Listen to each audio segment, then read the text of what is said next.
Pakar hukum sebut penyebar isu private jet milik Juragan 99 tanpa ada bukti bisa diadukan ke polisi.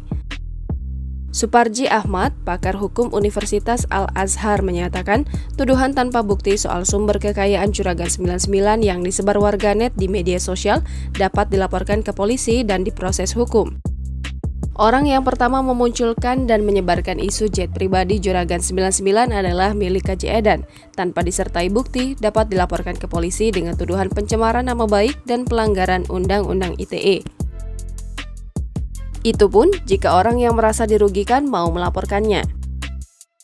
Suparji Ahmad juga menjabat sebagai Direktur Solusi dan Advokasi Institut.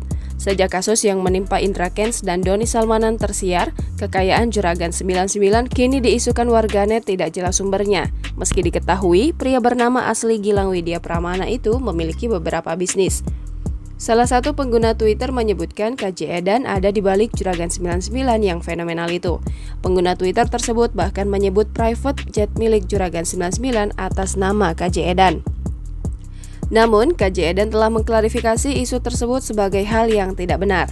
KJ Edan yang bernama asli Oni Hendro Adiaksono ini melalui video yang diunggah di akun Instagram @kjedan mengatakan yang disebutkan di medsos dan sebagainya yang lagi viral itu menurutnya adalah fitnah.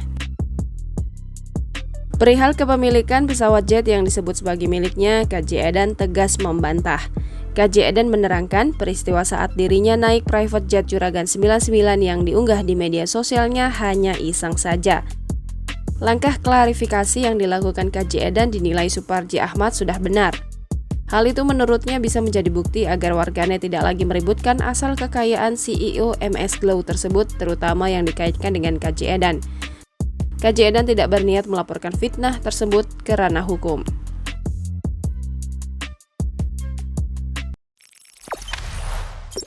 Jangan lupa subscribe, share, komen, dan like ya!